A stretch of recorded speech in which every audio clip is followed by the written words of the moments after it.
കോട്ടയം പനച്ചിക്കാട് പഞ്ചായത്തിലെ 19-ാം വാർഡിലും കുടിവെള്ളക്ഷാമം രൂക്ഷമാണ്.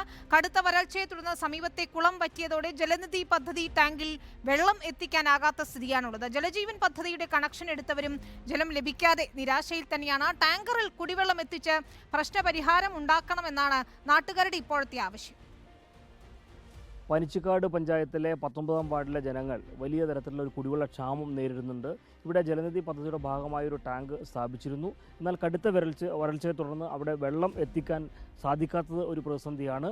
എന്നാൽ അതിനപ്പുറത്തേക്ക് ഈ വരൾച്ച ഉണ്ടാകുന്ന ഘട്ടത്തിലെല്ലാം തന്നെ ജനങ്ങളെ നിത്യവും സഹായിക്കാനുള്ള സംവിധാനം വേണമെന്നുള്ള ആവശ്യമാണ് പ്രധാനമായും മുന്നോട്ട് വെക്കുന്നത്.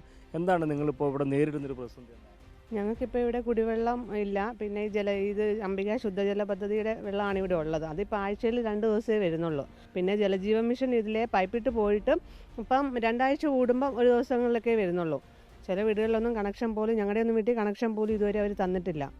ആഴ്ചയിൽ 2 പ്രാവശ്യം വിലയ്ക്ക് വാങ്ങിക്കും വെള്ളം. നേരത്തെ സമൃദ്ധമായിട്ട് വെള്ളം കിട്ടിക്കൊണ്ടിരുന്നു. ടാങ്കിന് കപ്പാസിറ്റി ഇല്ലെന്നാണ് ഞങ്ങൾ 2-3 പ്രാവശ്യം വാട്ടർ അതോറിറ്റിയിൽ അന്വേഷിച്ചപ്പോഴും അതിനുവേണ്ടിയുള്ള പ്രക്ഷോഭങ്ങളൊക്കെ നടത്തിയപ്പോഴത്തേക്കും പറഞ്ഞ് ടാങ്കിന് കപ്പാസിറ്റി ഇല്ല, അതുകൊണ്ട് പ്രഷർ കിട്ടത്തില്ല എന്ന് പറഞ്ഞു. കണക്ഷനും മീറ്ററും വെച്ചിട്ടുണ്ട് ജലജീവൻ മിഷന്, പക്ഷേങ്കിൽ വെള്ളമില്ല, കണക്ഷൻ കൊടുത്തിട്ടില്ല, മെയിൻ ലൈനുമായിട്ട് കൊടുത്തിട്ടില്ല. വാട്ടർ അതോറിറ്റിയുടെ ഉദ്യോഗസ്ഥർ വരികയും പിന്നീട് പരിശോധിക്കുകയും എന്തെങ്കിലുമൊക്കെ ചെയ്തിട്ടുണ്ടോ? വാട്ടർ അതോറിറ്റിയിൽ ഞാൻ ഇവിടുത്തെ 3-4 പേരുമായിട്ട് ഒരു മാസ് മെമ്മോറാണ്ടം കൊടുത്താണ് ഒരു 2 ആഴ്ചയ്ക്ക് മുമ്പ്. പക്ഷേ അപ്പം വാട്ടർ അതോറിറ്റിയിൽ നിന്ന് അസിസ്റ്റൻറ്റ് എഞ്ചിനീയർ വന്നിട്ട് പറയുന്നത് പ്രഷറില്ല ലൈനിൽ, അതുകൊണ്ടാണ് കിട്ടാത്തത്, വെറുതെ കാറ്റ് മാത്രമേ ഉള്ളൂ. റീഡിങ് പോകുന്നുണ്ട്, മീറ്റർ അവർ പേയ്മെൻറ്റിന് വേണ്ടി റീഡിങ് എടുത്തിട്ടുണ്ട്. ഞങ്ങളിവിടെ താമസിക്കാൻ വന്നിട്ട് 7 വർഷമായി. ഞങ്ങൾ അന്ന് തന്നെ ഞങ്ങൾ ഇതിൻ്റെ കണക്ഷൻ എടുത്താണ്, വാട്ടർ അതോറിറ്റിയിൽ നിന്ന് കണക്ഷൻ എടുത്താണ്. ഞങ്ങൾ ഈ നാളിതുവരെയായിട്ട് ഞങ്ങൾക്ക് കിട്ടിയേക്കുന്ന 5 ലിറ്റർ വെള്ളമാണ്.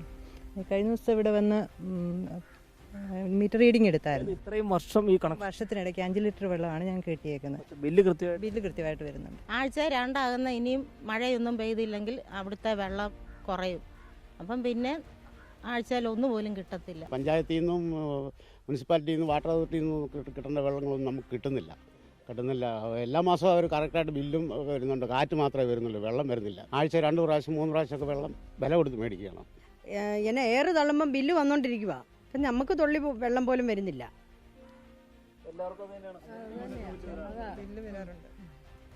ഒരു 3 ദിവസം മുന്നേ കൊണ്ടുപോയി ബില്ലടച്ചു. അന്നേരം അവർ പറഞ്ഞു അവിടെ എഴുതിയിടാൻ. അപ്പം ഞാൻ പറഞ്ഞ ആ ബുക്ക് നോക്കി എൻ്റെ പേര് മാത്രമേ കാണുള്ളൂ, എപ്പോൾ ചെന്നാലും എഴുതിയിടില്ല. അവിടെ പനച്ചിക്കാട്ട് ഭാഗത്തേക്ക് വെള്ളമില്ല. ഇത് ഇട്ട് വന്നപ്പോൾ വാട്ടർ അതോറിറ്റിയുടെ പൈപ്പ് എല്ലാം എടുത്ത് മാറ്റി. അപ്പോൾ അവർ പറഞ്ഞ് ഇതേ വെള്ളം കിട്ടുകയില്ല, അതുകൊണ്ട് നിങ്ങൾ ഈ പദ്ധതി തന്നെ നോക്കിക്കോളാൻ പറഞ്ഞ്. നമ്മൾ സ്ഥിരമായി അവിടെ ചെന്ന് കംപ്ലൈൻറ്റ് പറയാൻ പോകുമായിരുന്നു. അപ്പോഴേക്കാണ് പറഞ്ഞത് ഇനി ഈ പദ്ധതി ഇല്ല, ജലജീവൻ പദ്ധതി കൊണ്ട് നിങ്ങൾ അത് കണക്ഷൻ എടുത്തോളാൻ പറഞ്ഞു. കൊണ്ടുവരുന്ന വെള്ളത്തിൻ്റെ ശുദ്ധതയെക്കുറിച്ചും എല്ലാം തന്നെ നിങ്ങൾക്ക് ഏതെങ്കിലും തരത്തിൽ ഇപ്പം നല്ല വെള്ളമാണോ എന്ന് പറയാൻ പറ്റത്തില്ല. അവരെവിടുന്നാണ് കൊണ്ടുവരുന്നതെന്നും കുടിവെള്ളമാണെന്നും പറഞ്ഞാൽ നമുക്ക് കൊണ്ട് തരുന്നത്. പക്ഷേ നമുക്ക് അത് പിന്നെ നമുക്ക് ആവശ്യമുള്ളതുകൊണ്ട് നമ്മളത് ഉപയോഗിക്കുന്നു. ഈ 19-ാം വാർഡിലെ ജനങ്ങൾ കടുത്ത കുടിവെള്ളക്ഷാമം അഭിമുഖീകരിക്കുന്നുണ്ട്. അതിന് തക്കതായിട്ടുള്ള രീതിയിലുള്ള നടപടികൾ എടുക്കാൻ അധികൃതർ ഉണർന്നു പ്രവർത്തിക്കണമെന്ന ആവശ്യമാണ് പ്രധാനമായും മുന്നോട്ട് വെക്കുന്നത്. ഓരോ പുതിയ പദ്ധതികൾ വരുമ്പോഴും അതിൻ്റെ ഭാഗമാകാൻ ജനങ്ങളെ നിർബന്ധിക്കുമ്പോഴും അതിൻ്റെ ഗുണം ഇവർക്ക് ലഭിക്കുന്നുണ്ടോ എന്ന തരത്തിലുള്ള വിലയിരുത്തൽ കൂടി അധികൃതരുടെ ഭാഗത്തുനിന്നുണ്ടാകണം, വാട്ടർ അതോറിറ്റിയുടെ ഭാഗത്തുനിന്നുണ്ടാകണം. വീഡിയോ ജേർണലിസ്റ്റ് രഞ്ജിത്ത് കളത്തിപ്പിടിക്കൊപ്പം reporter Prashant Thottungal, in reporter, Kottayam.